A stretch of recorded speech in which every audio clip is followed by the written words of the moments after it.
thing that it didn't stop at the end of just me getting stabbed. It had an after effect on me. It changed the person that I am.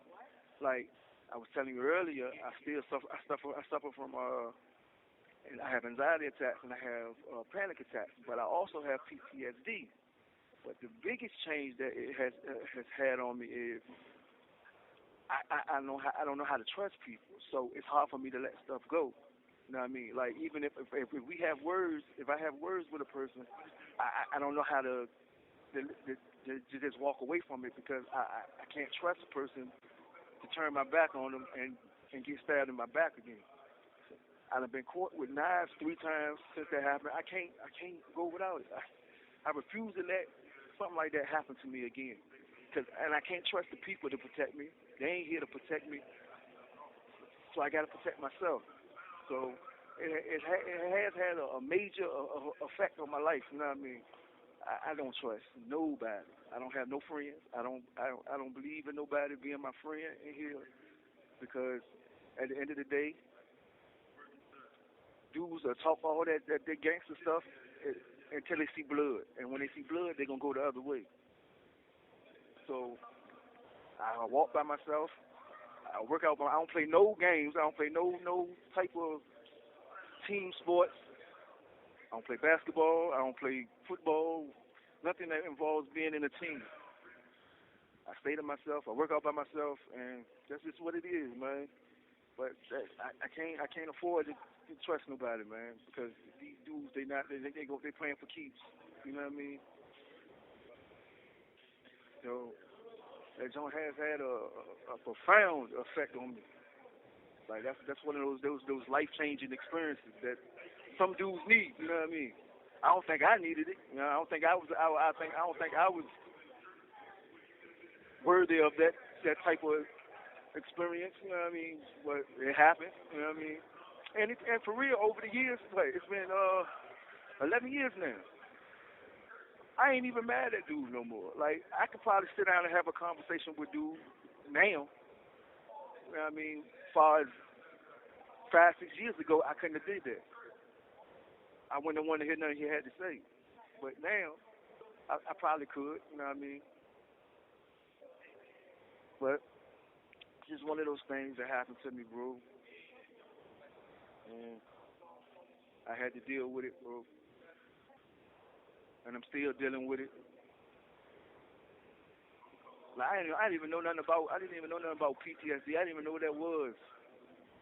I heard about it on TV, Desert Storm or something like that. I heard people speak about it, but I didn't even know what it was. I didn't even know what I was experiencing. I couldn't. I still don't sleep. I don't sleep. That's the reason why I don't keep sellers. I can't live with nobody for a long period of time. And if we have any type of argument or disagreement, you got to leave because I can't sleep around you. Like prison is a hostile environment, bro. Like everybody in here is frustrated. Everybody got something going on. I mean, do deal with it the best that they can. Some use drugs. Some do all types of stuff. You know what I mean? So, I mean, I understand that the environment that I'm in. I don't underestimate it, and that's what it is. I'm from the old school where you know what I mean. I was taught certain things when I came in the system. The old heads they taught me certain things when I came in the system, and I went against what I was taught, and look what happened to me. Dude almost took my life.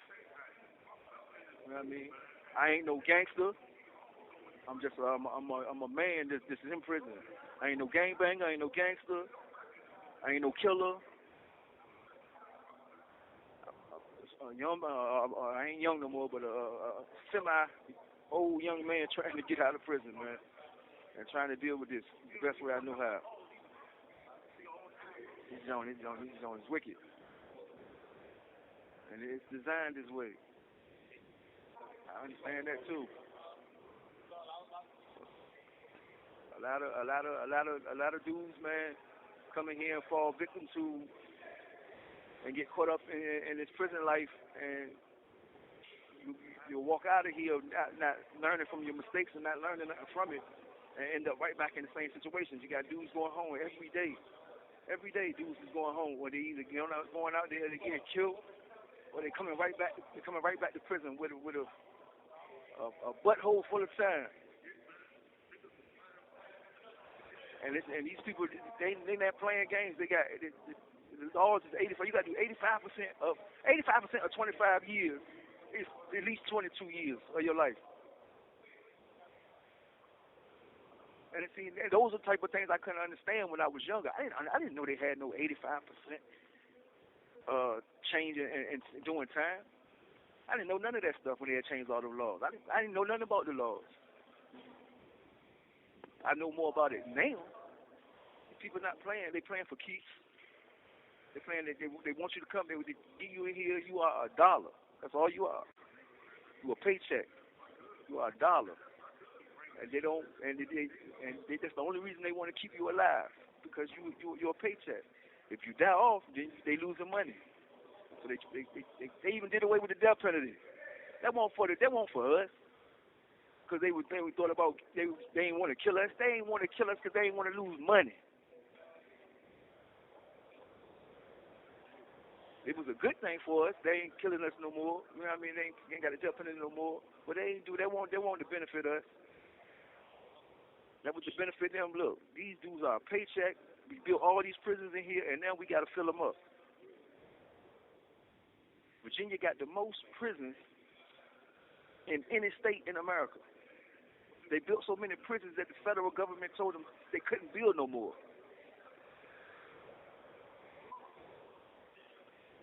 Now they got to close. They starting to close them down because they can't fill them up. They can't fill them up. Ain't tell me it ain't. It's just insane, man. But if you know what's going on, it's sad. But most of these young dudes don't even know what's going on. I don't know if people ever heard of the school to prison pipeline. I didn't even know nothing about that until I started reading about it and learned about it. This is a real thing. When we were younger and we was in elementary school, they did a survey on us to see how many prisons they would need to build. They was building space for us, just like how our behavior was and how we was learning. They was already building prisons for us when we got older. It's called the School to Prison Pipeline. Look it up. It's real. So they was already planning for me and prepping me for to come to prison when I was in elementary school.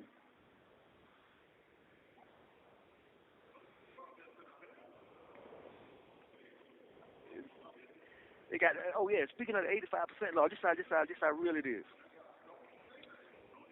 Florida was one of the first states to change over to the 85% time law. They told Virginia it can't work because you are not. There's no opening. The door is not opening. You're constantly bringing people in, but you're not letting anybody out. Virginia told Florida, "We're gonna make it work," and this is why they built. They kept building prisons and they was getting federal grants for it. Well, when the federal when it changed and the feds, it was like, look, we no longer with that. You know what I mean? We were giving people a second chance. Virginia said, no, we're going to stick to it. They took away all the federal grants from Virginia. The only grant that the feds give Virginia prison system is what's it called? Reentry. And reentry is going in to take these classes that you got to take before you get out of prison. That's the only thing that they get federal money for. And that and the what's the name of that?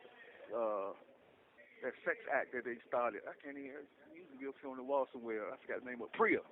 The PREA Act. Sexual harassment and sexual assault prevention act. It's the only two things they get federal grants for. Other than that, they taking money. They losing money. Virginia's losing money by holding us, and they still won't let us go. They still refuse to change the laws to give us some type of reprieve that we can work. Even if they had incentives for us to work to get out, they still refuse to do it. That's how stubborn they are in Virginia. Virginia got some messed up laws. So I encourage dudes to learn about what's going on and try to avoid being in the system because once they get you in the system, they're not gonna want to let you out.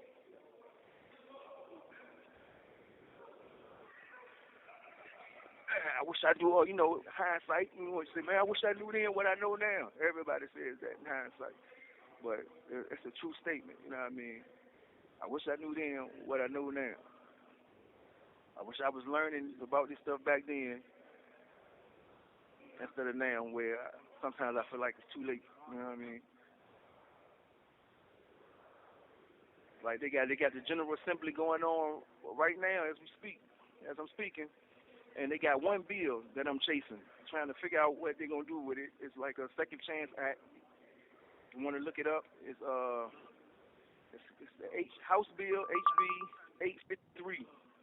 It's just a bill, basically like giving dudes a second chance, but you got to do a certain amount of time. Some people got to do 15 years, some people got to do 20 years, some people got to do 25 years, depending on what you locked up for. But it talks about you filling out or writing to the courts and asking them, can you get a second chance, like where they give you a second look. It has a name for it, but I can't remember the name for it. But I gave you the House bill number if you want to look it up. You know what I mean? I'm chasing that bill to see what they're gonna do with that bill. It's sad, but I'm chasing bills every year to see if they're gonna change some laws. Because without it, I probably would never get out of prison off of a mistake that I made 31 years ago. And I don't even say it's a mistake. I can't even call it a mistake. It's just a bad decision, a bad choice that I made 31 years ago. And it's crazy because like even with the parole board, if you look at when you on TV, when you watch TV, you see people go in front of the parole board and they sit in front of a panel of about 5 or 6 people and they ask them questions. They don't even do that in Virginia. You don't go. You don't even see the parole board never sees you. They send a person to interview you and they make their decision off of what that one person says in the interview about you. How? How can a person? How can 5 people make a decision off of what one person said? It just laws in Virginia just don't make no sense. No sense at all. And we fighting a uphill battle, man. We got a lot of people that's advocating for us. You know what I mean? And a lot of people sticking their neck out there for us, man, trying to get us some type of relief. You know what I mean? And I applaud them people that step out there, that dedicate their life to that type of fight, man. Because I know it's a hard fight, man. It's a hard fight. You got governors and stuff. They when they want to get elected, they tell you anything that you want to hear. Yeah, we gonna do something for prison reform. We gonna do all that stuff. And when they get in, they don't do nothing. They don't do nothing. They just want your votes. Yeah, vote for me. Only way I can get something done is if you vote for me. And when you vote for them, they get in office and do nothing. And it's a hurtful thing, man. I'm chasing bills. I'm chasing the General Assembly every year just to see what they're gonna do. But I try to keep myself in position, and just in case they do change some laws, you know what I mean? Where I already be ready. I won't have to get ready. I'm already ready. They would open the doors right now. I know I'm ready. Right now, I'll be able to make that transition back to society. I know I'm behind. I'm light years behind. I get farther and farther behind every day. But I'm good at adapting to almost any situation. If I can adapt to this chaos, I know I can adapt to that chaos out there. You know, so that's my fight. My fight every day is to stay ready, stay mentally ready, stay physically ready, in case I get a chance, a second chance. You know, for a while I was in that mode where I didn't care. You know what I mean? I felt like it wasn't no hope. You know what I mean? But a lot of the stuff, and people often, a lot of the counselors and stuff, they used to ask me that, like, tell them why you take these programs and why you do the stuff that you do. And I said, I do it for me. I do it for the betterment of me, because I already know that these people ain't looking at me for to give me another chance at society. But so I do it to make a better person in the situation that I am, that I'm in. I want to be a better person in the situation that I'm in. So as long as I can live with that, I'm alright. As long as I ain't going backwards, you know. It's just sad that a lot of these young dudes, and even some of the older dudes, they can't, we can't get together and fight the system. Like I ain't even talking about nothing violent, you know, just filling out paperwork and getting these people to make the situation better for us. These dudes they won't do it. We can't unite on that. They can always unite on something negative, but they can't unite on nothing. We can't unite on nothing positive. You know, it's a real one. It's a real one. It's sad, man. And these dudes, I understand what they're going through. They trying to cope, and that's the main thing. Trying to cope, trying to deal with just doing time. It's hard. I remember once I went to the hole one time. I got caught with two knives. I ended up beating the charges, but I was in the hole, and the dude that was beside me was a white guy. He had came back there. His brother had got caught with a knife, but they ended up locking both of them up. The day that I got out the hole, we were sitting in the outside cage. We were sitting in the rec cage just talking, and he was telling me about his daughter and things of that nature. I didn't even know this white dude at all. I had just met him sitting in the rec cages. Like I didn't talk to him when we was in the bar, but when we were sitting in the rec cage, I was talking to him. They called me. They came and got me and was like, "Man, we're releasing you back to population." An hour later, man, that boy killed himself, man. He hung himself. And I was like, man, I was just talking to this young man, yo. I was just talking to him, man, and he was just telling me the only thing that keeps him fighting and keep him going is knowing that he will get a chance to go home and be with his daughter. And he took his life an hour later. That don't sadden me so much. I was like, dang, bro, like, you had an opportunity, man, to get out there. Like, was you doing that for attention, or is that how? I couldn't understand why he did it. Like, is that how you really felt? Like, you just wanted to end your life, or was you looking for attention and it just got out of control? I've had a lot of dudes that I came up in the system with that them killed themselves because they couldn't deal with just doing time. Doing time, this is an inhumane act. To put a man behind bars and throw away the key is inhumane. Like they treat it's like animals. Like for example, you got a dog. You take a dog and You have 1 minute remaining. you put him inside a fence for however. Every time you open that gate, what's the first thing that dog do? That dog rip and run wild. He's everywhere. He's excited. He's excited to be free, excited to be unchained, and most of the time he don't know what to do. He don't know where to go and what to do. It's the same thing with a human. When you lock him behind a door for years and years and years at a time, when you open the door, you have a wild animal.